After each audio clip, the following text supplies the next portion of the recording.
Now, scoring a penalty can be a very nerve-wracking experience, especially if it's in a crucial match. Now, join me in this video as I managed to spot 3 videos on how you can have a formula to take your penalties.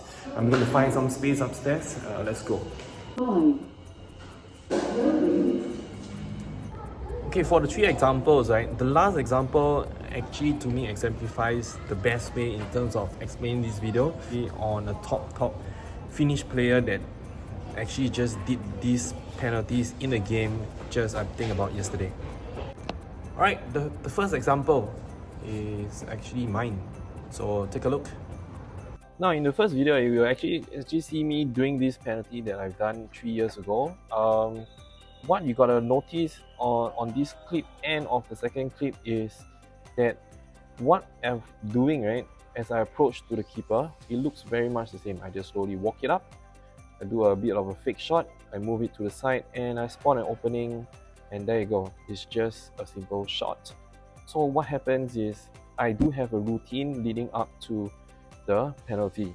And next up, the second example, I must give a shout out to JQ. He actually agreed for me to use it. In fact, he actually sent me one of the videos where he actually missed a penalty. Yes, I'm going to show his example where he actually missed a penalty. But it's to me a very good lesson for me to bring it out and to exemplify what the formula you can actually use in terms of taking your penalty. So let's take a look.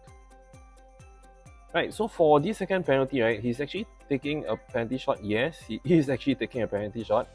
It's one of the longest ever penalty taking that I've ever seen. But he slowly walks it up, and as usual, as I mentioned in the first example, he also has a routine. So this is actually his routine where he takes his penalty very slowly, and as he approaches towards the keeper, he will actually make a move. Just take note of this move over through his legs, and then he managed to take a score. Okay, and in that very same game, you will subsequently see he's doing exactly the same thing, which is first, the very slow walk. It looks like he's taking his own sweet time, but it might be his own way of preparing for what's going to come next. Slowly walking up towards the keeper. Over here, maybe a slightly different angle because he moves towards the left. However, if you can see, his move is exactly the same through the legs, but this time around it's a bit different.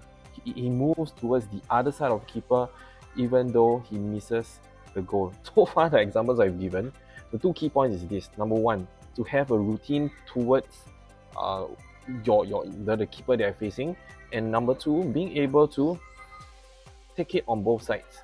So for my example was the routine leading up. There was an opening, of course I just take it, but have a preparation in terms of being able to work it on the left side of the keeper and as well as the right side of the keeper, because then you have that flexibility depending on the different keepers that you're facing. So now let's take a look at example number 3. Jona Rantala. I hope I pronounced his name correctly, but he's a top Finnish player at this moment in time. In fact, he's captaining the game that I'm going to show you right now. They are having EFT, the Euro Floorball Tour, at this moment in time in order to prepare for their World Champs this coming December. But it's a game that I just saw it just this morning, right, against Switzerland, and he actually took 3 penalties, and in that 3 penalties you will see something that's similar and something that I've mentioned at the start, but with the fact that he took 3 penalties, take a guess whether did he score all 3 penalties. Let's look and let's discuss. So over here, he took his penalty. We talk about routine, right? So what happens is he will just walk it out with that one hand, and once he reaches towards the keeper, he makes his move, and over here the move is towards the keeper right, where he will just push it towards his left, and with that opening on the keeper's right, he quickly make a wrist shot. And this is his second shot, or rather second penalty that's being taken in the game itself. Same routine, and as he's about to be there, he made his move, but instead of going to the keeper's right, he made the move back to the keeper's left, and it's a very simple, flat kind of pass shot, and he beat past his keeper. So this is actually 2 penalty shots in the same game against the same opponent. Now what about then the last and third penalty that he's taking? This is his third penalty. It looks exactly the same on his routine and walk up.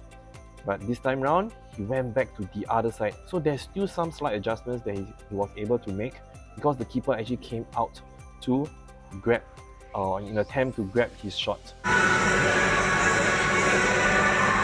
The last key points that you want to take note of is definitely the third point, ball control, shown by the Finnish player. Being able to ball control is one thing, but yet at the same time, because in a high intense match or something that's crucial, imagine that the penalty will actually be able to allow you to win the game. So you must have that composure in order to come along with your ball skills, your preparation, your routine, and being able to execute a few different ways so that you can beat past your opponent. Now, I hope this video helps, but if you really want to learn more about penalty, please do really check out this video over here that I've done ages ago. It's on a Finnish legend, and I think he is one good example that all of you can learn upon.